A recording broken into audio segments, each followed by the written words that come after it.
네, 우리 옆에 있는 분들 바라보시면서 하나님 우리와 함께 하십니다. 이 금요일 저녁 우리의 영혼의 심장을 다시 하나님의 말씀으로 말미암아서 뛰게 해주실 것을 확신합니다. 아멘. 네. 하나님의 그 살아계심과 그 존재, 하나님의 그 구원하심과 성령의 동행하심이 어느 결정적인 계기로 인하여서 혹시 깨달아지신 적이 있으십니까? 평소에는 전혀 둔감해서 말씀을 들어도, 다른 동역자들의 나눔을 들어도 전혀 반응치 않던 내 심령 가운데 어떠한 결정적인 계기 때문에 하나님의 존재와 그리스도 십자가의 복음과 성령의 동행하심이 깨달아질 때가 있었냐는 말이죠. 저는 그때가 있었습니다. 15년 동안 신앙생활했지만 저는 하나님의 존재, 그리스도의 십자가의 복음, 성령의 그 함께하심을 단 한 번도 누린 적이 없었습니다. 그러나 제가 결정적인 하나님의 그 살아계심, 그것을 깨달았던 결정적인 계기가 있었는데, 그것은 저희 아버지의 회심이었습니다.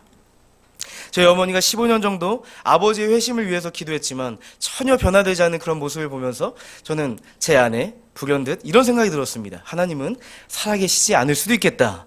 그렇고 또 한 가지는 하나님은 살아계시지만 어쩌면 내가 생각하는 것보다 선한 분은 아닐 수도 있겠다라는 생각을 제가 제 마음속에 가지게 되었습니다. 그러나 하나님은 살아계셔서 그 제 고3, 20살 그 나이 무렵에 하나님께서는 저의 아버지를 이렇게 회심시키시고 하나님의 살아계심을 깨닫게 하시고 그리스도로 말미암아 변화되는 그 은혜를 경험하게 되었습니다. 그것은 저에게 엄청나게 중요한 결정적인 계기였는데요. 왜냐하면 저의 신앙의 명제, 하나님은 어쩌면 살아계시지 않을 것이다. 어쩌면 하나님은 내가 생각한 것보다 선하지 않은 악한 자기 멋대로인 하나님일지도 모른다는 이 명제가 아버지의 회심으로 인하여서 다 바뀌어 버렸기 때문입니다. 하나님은 살아계시다. 하나님은 존재하신다. 우리 아버지를 바꿀 수 있는 분이라면 그것을 하나님이라고밖에 설명할 수밖에 없다라는 그 결정적인 계기가 있었고요. 또 한 가지는 하나님의 때에 하나님께서 하나님의 뜻을 이루신다. 그러므로 하나님은 완전히 선하시다 라는 이 고백이 제 안에 흘러나오고 제 안에 이제 진짜 신앙이 생기게 되었습니다. 저의 결정적 계기였습니다. 오늘 보시는 이사야 6장은 이사야가 하나님을 대면하는 그 결정적인 계기가 등장합니다. 자, 이사야 6장의 서두가 어떻게 시작되는지 한번 띄워주시겠어요? 한번 다 같이 한번 읽어보도록 하겠습니다. 읽어보겠습니다. 시작. 우시야 왕이 죽던 해에. 네, 사실 이 이사야 6장에는 이사야를 콜링하시고 부르시고 그리고 유다로 보내시는 하나님의 뜻과 그 강력한 부르심이 담겨 있는데, 그 소명의 배경에는 우시야 왕이 죽던 해라는 아주 결정적인 계기가 담겨 있습니다. 이 우시야 왕이 죽던 해라는 이 단서를 통해서 이사야가 소명을 받을 당시의 시대적 상황을 알 수 있고요. 또한 시대적 상황에 따른 그 이사야의 소명이 무엇인지 알 수가 있습니다. 우시야 왕이 어떠한 인물이었는가, 어떠한 왕이었는가 알기 위해서는 열왕기하 15장과 역대하 26장을 보면 알 수가 있는데요. 특별히 역대하 26장에서는 우시야 왕의 행보를 한 장을 가득 채울 정도로 구체적으로 말씀하고 있습니다. 우시야 왕은 16세 아주 약소한 나이에 즉위하여서 52년 동안 유다를 다스렸습니다. 그의 통치를 두 가지로 이야기한다면 바른 신앙, 바른 국정입니다. 하나님을 찾았고 하나님께서 그를 또한 그의 나라를 형통케 하였더라라는 문구가 있습니다. 또한 바른 국정입니다. 하나님 나라의 정의와 공의, 사랑을 가지고 그는 그의 나라, 아니 하나님께서 그에게 부여해 주신 그 권능, 권위를 가지고 그 하나님 나라를 다스렸습니다. 그리고 그 국위를, 하나님 나라의 영광을 사방으로 떨쳤죠. 열왕기하 15장에 보니까 우시야 왕에 대해서 이렇게 평가합니다. 여호와 보시기에 정직했다. 여호와 보시기에 정직했다고 평가를 하고요. 또한 그뿐만 아닙니다. 우시야 왕은 그 유다의 건축공사, 또한 군사활동을 통해서 대경제 부흥을 일으켰던 장본인이기도 합니다. 사람들은, 유다 백성들이 이렇게 생각했습니다. 다윗 왕 이후에 이스라엘을 가장, 남유다를 가장 크게 중흥시켰던 왕이다, 이렇게 고백하는데요. 그러나 여기까지만 우시아 왕에 대한 평가가 있었으면 좋았을 텐데, 우시아 왕의 말년에 그의 부정적인 측면을 드러냅니다. 우시아 왕은 산당을 제거하지 않았다. 그리고 그 산당에서 우상을 숭배하고 제사를 드리고 분향을 했다. 그 결과로 그는 나병 환자가 되고 말았다고 고백합니다. 또한 역대하 26장에서는 우시아 왕은 바른 신앙, 바른 국정, 그 유다를 하나님 나라를 만들기 위해서 젊은 시절에 그렇게 마음을 들였지만, 하나님을 향한 중심을 가지고 있었지만, 하나님을 떠난 교만으로 인해서 나병에 걸리고 말았다라고 선언하고 있습니다. 그리고 이렇게 표현합니다. 그가 강성해짐에 따라 그의 마음이 교만해지고 악을 행하여 하나님께 범죄했다고 기록하고 있습니다. 그는 강성하면 강성할수록 하나님의 뜻에 따라서 우리가 세워지고 있구나 고백해야 되는데, 그 마음이 교만해져서 하나님을 떠났고 악을 행했다, 범죄했다고 고백합니다. 우시아 왕은 솔로몬 이후 가장 영광스러운 왕으로 평가되었지만, 그는 말년에 나병에 걸려 결국 비참한 죽음에 처하는 결말을 맺게 됩니다. 여러분 잘 아실 것입니다. 이스라엘의 율법, 레위기 특별히 13장에서는 이 나병에 대해서 말하고 있는데요. 이 나병이라는 병은 매우 부정합니다. 나병은 죄를 상징한다고 볼 수가 있습니다. 이스라엘 백성들 중에 나병 환자가 있으면 이렇게 하게 했습니다. 부정하다, 부정하다, 부정하다. 그리고 이스라엘의 진 밖으로 격리를 시켰습니다. 온 공동체를 향하여 자신이 부정한 사람임을 선언하게 하고 그 이스라엘 사회 속에서 격리를 시킨 것이죠. 그러니까 아주 영광스러운 하나님 나라의 통치, 그의 바른 신앙을 보던 유다 백성들이 그의 말년에 부정하다, 부정하다, 부정하다 고백하는 그 우시아 왕을 보면서 엄청난 충격을 받았던 것이죠. 유다 백성이었던 그 한 사람 이사야도 우시아 왕의 죽음은, 또한 그의 타락은 엄청나게 충격이었을 것입니다. 이사야가 소명을 받을 그때는요, 다윗 왕국을 재현할 것만 같았던 그 소망을 보여주던 그 우시아 왕이 그조차도 나병으로 죽고 마는, 소망이 사라진 시대입니다. 소망을 이제 꿈꿀 수 없을 것만 같은 시대입니다. 희망을 줄 것 같았던 그 지도자가 타락하고 죽음을 맞이한 시대에 이사야는 비로소 하나님을 마주대하고 만 것입니다. 이사야 6장 5절 하반절의 말씀인데요, 한번 읽어볼까요? 읽어보겠습니다. 만군의 여호와이신 왕을 배웠음이로다. 만군의 여호와이신 왕을 배웠음이로다. 이사야는 어느 날 높이 들린, 아주 높이 들린 여호와이신 그 왕을 뵙습니다. 그 하나님을 바라보게 됩니다. 그리고 주위의 천사들이 여호와 하나님을 향하여 찬양합니다. 거룩하다, 거룩하다, 거룩하다 고백합니다. 하나님의 그 영광은 온 땅에 미치고 온 우주에 미쳤다. 그리고 천사들은 멈추지 않고 하나님의 그 영광과 거룩하심을 찬양합니다. 마치 이 모습은 말이죠, 나병에 걸려 하나님을 향해, 이스라엘 공동체를 향해서 나는 부정합니다, 나는 부정합니다, 나는 부정합니다 외쳐야 했던 우시아 왕과는 아주 대비되는 장면입니다. 부정했던, 나병에 걸려 교만해서 하나님을 떠났던 우시아 왕과는 다른 거룩하다, 거룩하다, 찬양받으신 하나님의 그 영광과는 절대로 비교할 수 없는 그 영광스러움이었죠. 이스라엘의 통치자 우시아의 죽음은 이사야를 비롯한 유다 백성들을 좌절시켰을 거예요. 근데 이 장면은 마치 이렇습니다. 하나님께서 이사야와 그 땅을 사랑하는 유다 백성들에게 말씀하시는 것 같습니다. 왕은 죽었는가? 이스라엘의 통치자가 죽었는가? 묻습니다. 그리고 하나님은 자신의 영광과 거룩함을 드러내시고 이렇게 말씀하십니다. 왕은 죽지 않았다. 여전히 만군의 여호와이신 하나님은 살아계시다 라는 것을 스스로 드러내신 거죠.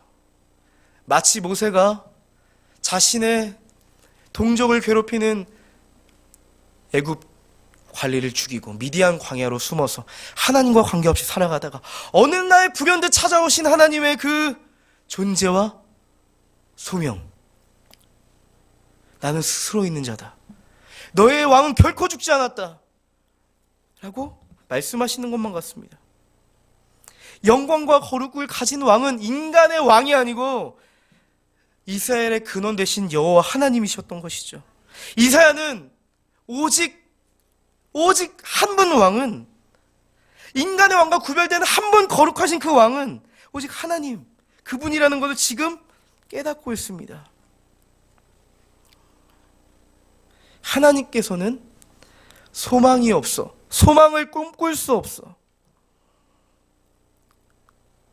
좌절돼 버린 우리의 심령 가운데 이런 메시지를 주시는 것만 같아요. 이 나라를 바라보고, 이 나라 안에 분열을 바라보고, 깨어진 교회를 바라보고, 우리 안에서 펼쳐지는 수많은 영적인 문제들, 수많은 난제들을 바라보면서 낙심한 우리의 심령 가운데 하나님이 물으시는 것 같습니다. 우리는 날마다 진정한 왕이신, 우리의 삶의 통치자 되시며 온 우주의, 이 나라의 몸된 교회의 통치자 되신 하나님을 날마다 발견하며 마주하고 있습니까?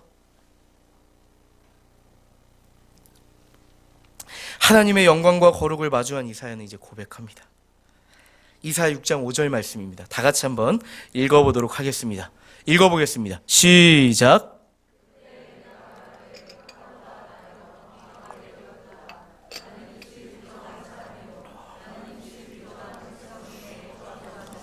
만군의 여호와이신 왕을 배웠음이로다 하였더라. 아멘. 이사야가 고백합니다. 화로다, 화로다. 이제 나는 망하게 되었도다. 나는 입술이 부정한 사람이다. 나는 결코 하나님 앞에 설 수 없는 사람이다. 이렇게 고백하고 있습니다. 이사야는 왜 자신의 입술이 부정한 사람이다, 난 하나님 앞에 내 존재가 설 수 없는 사람이라고 고백했을까요? 이사야가 자신을 죄인이라고 고백한 것은 단지 자신이 부도덕한 삶을 살았고 비윤리적인 삶을 살았기 때문에 범죄자적인 기질을 가진 사람이라서가 아닙니다.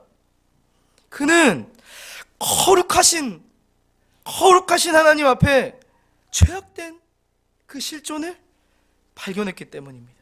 이제 더 이상 하나님의 통치를 바라볼 수도 없고 하나님께 소망을 두지 못했던, 인간의 왕이 죽음으로 말미암아 입술로 낙심을 고백했고 좌절했고 하나님의 통치를 바라보지 못했던 자신을 발견하게 됐기 때문입니다.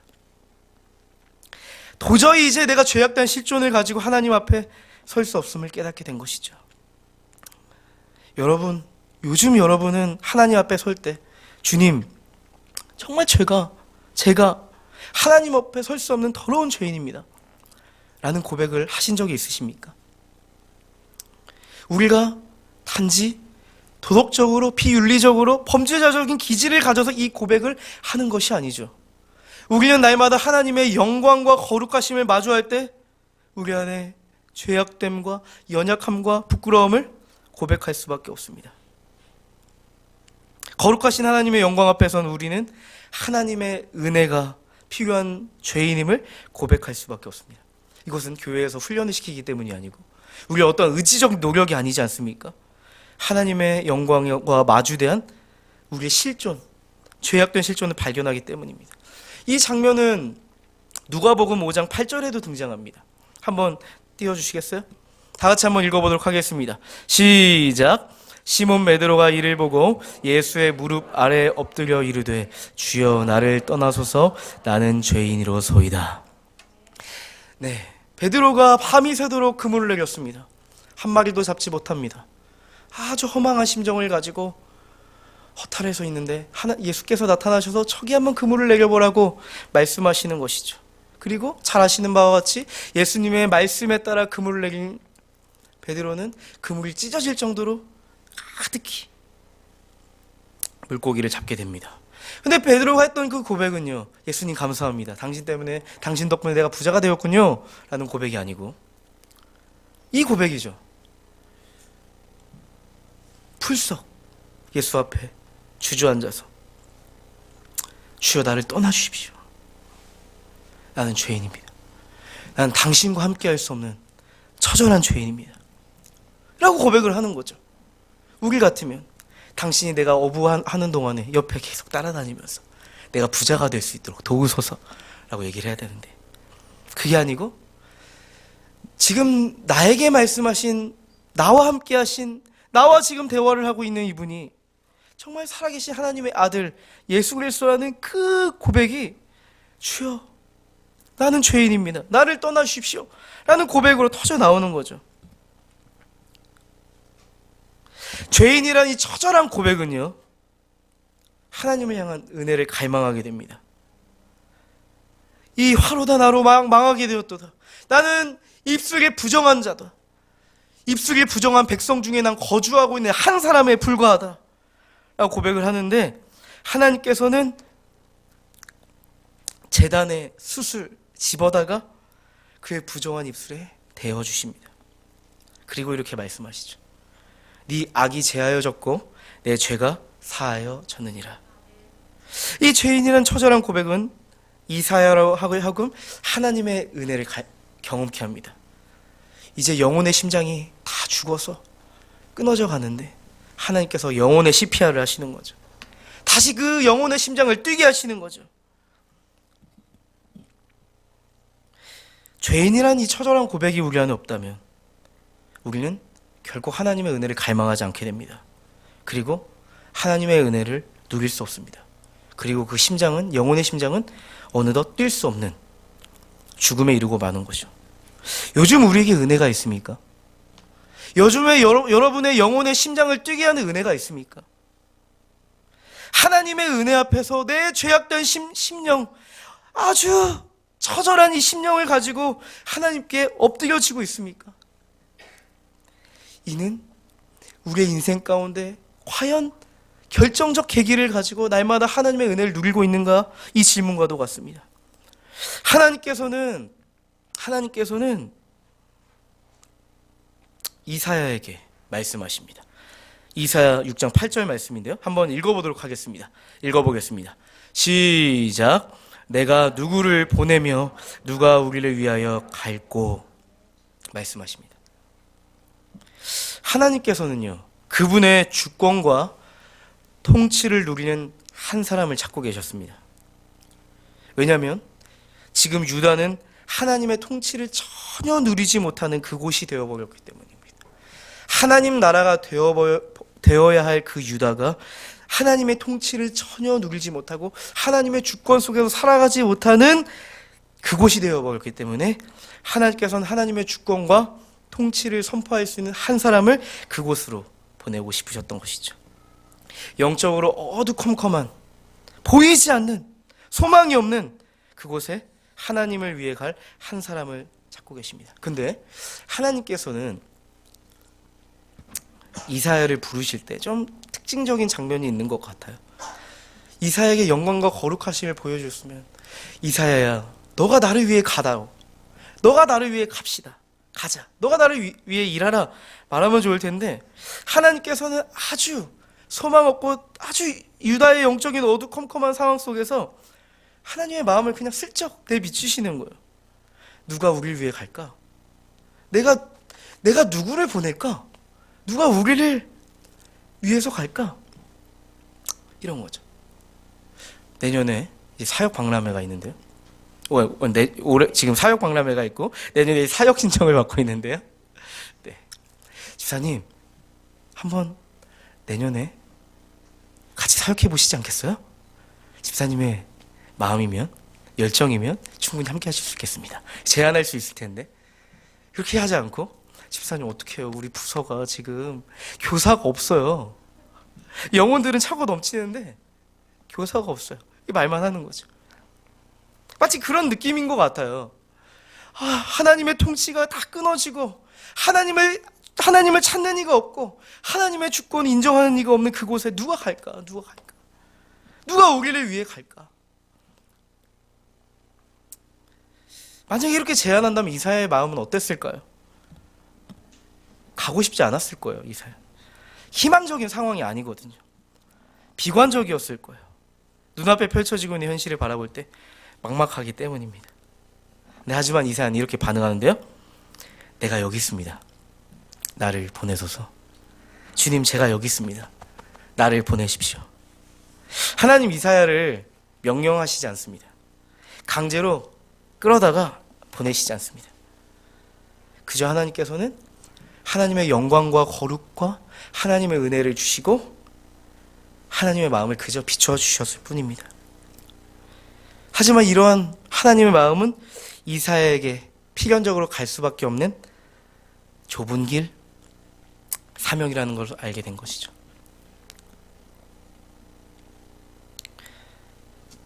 저도 그랬던 것 같습니다.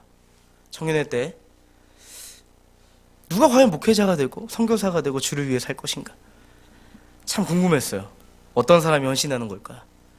왜 나 같은 사람한테는 하나님께서 하나님의 마음을, 하나님의 말씀을 주시지 않는 걸까? 생각하고 있는데 이사야에게 명령하셨던 것 같았던 것 같아요. 어느 날 정말 주를 위해 살겠다고 고백하는 그런 겸손한 마음, 또한 날마다 처절하게 하나님을 찾고 구하며 나는 나 스스로는 할 수 없다고 하나님과 동행하지 않으면 살아갈 수 없음을 고백한 어느 날 그때에 하나님께서는 저에게 말씀하셨던 것 같아요. 누가 죽어가는 자들을 위해 갈 것인가? 이 땅에 주를 알지 못해 죽어가는 자들이 많은데 과연 누가 저들을 위해 갈 것인가? 라고 하나님의 마음을 비춰주시는 것 같아요.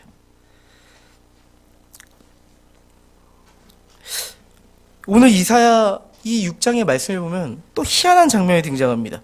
9절 말씀과 10절의 말씀인데요. 한번 읽어보도록 하겠습니다. 읽어보겠습니다. 시작.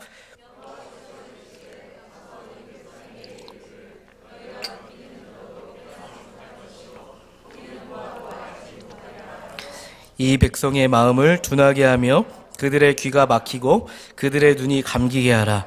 염려하건대 그들이 눈으로 보고 귀로 듣고 마음으로 깨닫고 다시 돌아와 고침을 받을까 하노라 하시기로. 네, 여러분, 들음과 봄은 하나님의 뜻을 알 수 있는 귀한 통로이죠. 우리는 하나님의 말씀을 들음으로 또 하나님의 말씀을 봄으로 하나님의 뜻을 분별하고 밝혀낼 수 있습니다. 근데 하나님께서는 이상하게도 이사야에게 이렇게 말씀하시는 거예요. 너가 유다 땅으로 가서 유다 백성들에게 아무리 나의 뜻을 전해도 그들은 들어도 깨닫지 못하고 보아도 알지 못할 것이다. 거기서 그치지 않고 말씀하세요. 하나님을 찾지 않는 어두운 마음을 가진 이스라엘 마음을 더 둔하게 하라고 말씀하십니다. 거기서 멈추지 않고 말씀하십니다. 그들이 눈으로 보고 귀로 듣고 마음으로 깨닫고 다시 돌아와 고침을 받지 못하도록 하기 위함이라. 이렇게 말씀하세요. 참 의아하지 않으세요? 에스겔한테는 마른 뼈가 살아나는 회복을 보여주겠다고 했는데 이사야에게는 너가 아무리 선포해도 그들이 들어도 깨닫지 못하고 보아도 알지 못한다고, 그들을 눈으로 보고 듣고 마음으로 깨달을까 봐 내가 다시 못 따라오게 하겠다고 이렇게 말씀을 하시는 거예요. 하나님께서는 회복을 원하시는 분 아닌가요? 하나님께서는 유다 백성을 돌이키고 싶어서 이 이사야를 부르시는 거 아닌가요? 하나님은 정말 그의 백성들이 고침을 받기 원치 않으셨던 걸까요? 하나님은 아예 그들이 멸망당하길 원하셨던 걸까요? 아닙니다. 그렇다면 이 9절 10절을 우리가 어떻게 받아들여야 될까요? 우리는 이 맥락을 이렇게 이해해야 됩니다. 이사야 6장은 하나님께서 이사야를 하나님의 사명자로 부르시는 그 장임을 우리가 기억해야 됩니다. 이사야가 유다 백성에게 가서 하나님의 메시지를 조금 바꿔서 구원에 대한 근거 없는 확신, 괜찮아요, 그렇게 살아도 당신들 용서하실 수 있어요, 하나님 사랑이시니까요, 격려받아야 될 상황이 아닌데 지금 급해서 빨리 돌이켜야 되는데 막 격려의 메시지를 전하고 있다면 어쩌면 이사야는 그가 거짓 선지자로 사역하는 동안에 수많은 추종자를 얻었을 거예요.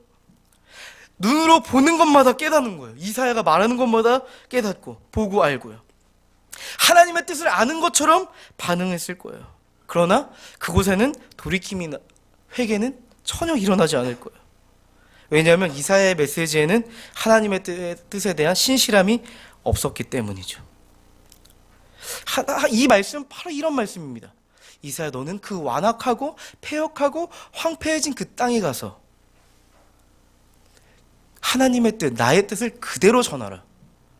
너가 그 뜻을 전할 때 그들은 그 뜻을 듣고도 깨닫지 못하고 알지 못하고 오히려 너를 외면하고 오히려 더 마음이 둔하여져서 고침을 받을 수 없을 것만 같은 그런 상황이 될지도 모른다.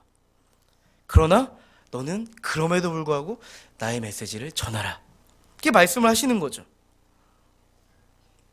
하나님께서는 심판을 통해서 회복을 이루십니다.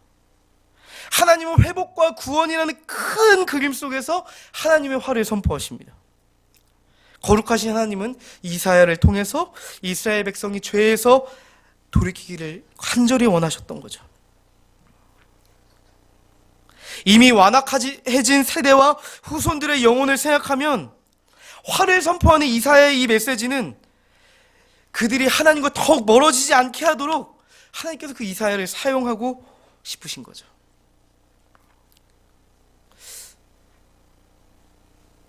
하나님께서 한 사람을 찾고 계십니다. 아무 탈 없이 문제없이 일할 수 있고 아주 효과적으로 효율적으로 일할 수 있고 주체할 수 없는 열정과 힘과 능력을 가지고 일할 수 있는 한 사람이 아닙니다. 그런 사람을 찾고 계시지 않습니다. 이 시대에 소망 없음, 그것에 꽉 잡힌 사람이 아니고 그저 하나님께 소망을 두고 하나님의 영광과 거룩함에 사로잡힌 한 사람을 찾고 계십니다. 날마다 자신의 연약함을 주 앞에 내어드리고 내 안의 부끄러움과 죄악을 주 앞에 내어놓으며 예수 그리스도의 피 묻은 십자가의 복음을 끊임없이 누리는 한 사람을 찾고 계십니다. 성령 하나님의 통치와 다스림 속에서 성령과 함께 동행하며 어둡고 캄캄한 세상을 버텨내며 걸을 수 있는 한 사람을 찾으십니다. 그리고 하나님은 끊임없이 우리에게 하나님의 마음을 비추실 거예요. 누가 우리를 위해 갈 것인가? 누가 깨어진 교회를 위해 갈 것인가? 누가 이 황폐해져 버린 가정의 회복을 위해 갈 것인가? 누가 깨어진 이 관계를 위해서 갈 것인가? 누가 그리스도의 통치함으로 그리스도의 심장을 가지고 갈 것인가? 우리는 이사야와 같이 반응합니다. 주여, 제가 여기 있어요. 제가 주를 위해 주가 쓰시겠다고 하면 제가 자신을 내어드리겠습니다. 이 선언은요, 우리는 하나님 앞에 내어드릴 수 있습니다. 근데 이사야에게 말씀하셨던 것처럼 만약에 이렇게 말씀하신다면요, 네가 아무리 헌신하고 수고할지라도 누구도 너에게 관심 갖지 않을 거야. 누구도 알아주지 않을 거고 누구도 너를 따라주지 않을 거야. 열매가 없을지도 몰라. 열매가 없을 거야. 오히려 사람들은 더 마음이 완악해져서 돌아서는 것을 보게 될 거야. 너 그래도 헌신할 수 있니? 너 그래도 나를 위해 갈 수 있니? 라고 물으신다면 어떻게 대답을 하시겠어요? 그래도 주여, 내가 나를 사용하여 주옵소서, 나를 보내소서 말씀하실 수 있겠어요? 이사야가 이렇게 대답합니다. 주여, 어느 때까지입니까? 주여, 어느 때까지예요? 어느 때까지 그렇게 되는 것입니까? 하나님께서 이렇게 대답하세요. 그 땅에 있는 모든 것이 황폐해질 때까지, 모든 것이 황폐해질 때까지 너는 그 길을 묵묵히 가라. 이렇게 말씀하십니다. 이사야의 말씀에 그런 말씀이 없지만 이사야가 이렇게 말하지 않았겠어요? 하나님 그런 게 어딨어요? 너무하잖아요. 무모하잖아요. 뭐 이래요? 하나님을 위해 일한다는 게 이런 거예요? 어쩌면 이렇게 이사야가 항변하고 싶었는지 모르겠어요. 마치 밑 빠진 독에, 밑이 크게 빠진 독에 항아리에 물을 붓는 것 같은, 부어도 끝이 없는 그 말씀을 하시는 거예요. 근데 하나님께서 마지막 말씀 이사야에게 하십니다. 이사야 6장 13절 말씀입니다. 읽어보도록 하겠습니다. 시작. 그 중에 10분의 1이 아직 남아있을지라도 이것도 황폐하게 될 것이나 밤나무와 상수리나무가 배임을 당하여도 그 구루터기는 남아있는 것 같이 거룩한 씨가 이 땅의 구루터기니라 하시더라. 아멘. 너의 눈으로 보기에는 모든 것이 황폐해 보이지만 너가 나의 뜻을 고스란히 담아서 하나님의 법대로, 하나님의 말씀대로, 하나님의 공의와 정의로 누군가 알아주지 않고 열매가 맺혀지지 않더라도 그 길을 묵묵히 가게 된다면 내가 그곳에 선택해둔 내 구루터기에게 그 너의 말을 듣고 돌이킬 은혜가 있을 것이다. 아직 구루터기가 남아있다. 배임을 당하여도 그곳에 여전히 구루터기는 남아있다 라고 말씀하십니다. 황폐한 가운데, 소망이 없는 그 가운데도 하나님께서 돌이킬 자가 있다고 말씀하세요. 이사야, 너의 헌신이, 이사야, 너의 열정이, 너의 부름이 의미 없는 게 아니고 정말 황폐해 보이는 그 땅 가운데 여전히 그루터기와 같이 남겨진 자에게 그들을 회복하신 곳에 사용될 것이다. 그렇게 말씀을 하시는 것입니다. 열매는 우리의 주권에 있지 않습니다. 때로는 우리가 하나님 앞에 헌신하고 기도하고 열정을 쏟고 나의 물질을 내어놓고 나아가면 나아갈수록 우리 안에 한쪽 구석에 남겨진 헛헛함이 있습니다. 성과와 열매에 대한 부담입니다. 그러나 헌신에 대한 결과는 우리에게 속해 있지 않습니다. 우리의 영역이 아닙니다. 감히 우리가 범접할 수 있는 영역이 아닙니다. 그건 하나님의 주권의 영역입니다. 하나님께서 맺혀지게 해주실 때 고스란히 우리가 그 열매를 거둘 수 있는 것입니다. 그저 우리는 그 법도를 갈 뿐입니다. 그저 우리는 하나님의 법도를 가지고 하나님의 부르심을 가지고 날마다 하나님의 영광과 마주하며 하나님의 거룩하심 앞에 우리의 죄악된 실존을 낱낱이 고백하며 그 처절한 길을, 좁은 길을 묵묵히 가는 것이죠. 밑빠진 독을 헌신으로, 열정으로, 부르심으로 채웁니다. 처음에는 채워집니다. 초심이 있고 열정이 있으니까. 근데요, 어느 순간 그 밑빠진 독이 채워지지 않을 때가 있어요. 그래서 더 이상 부으려고 해도 부을 데가 없어요. 이제 다 물이 빠져버려가지고 독만 남은 상황입니다. 이제 황폐해짐을 면하려고 물을 부었다가 내가 황폐해질 지경이 됩니다. 보이지 않는 밑빠진 독을 채우는 비결은요, 우리한테는 없습니다. 영원한 생수의 강이신 그 은혜가 우리 안에 영원히 끊임없이 오버플로우가 돼야죠.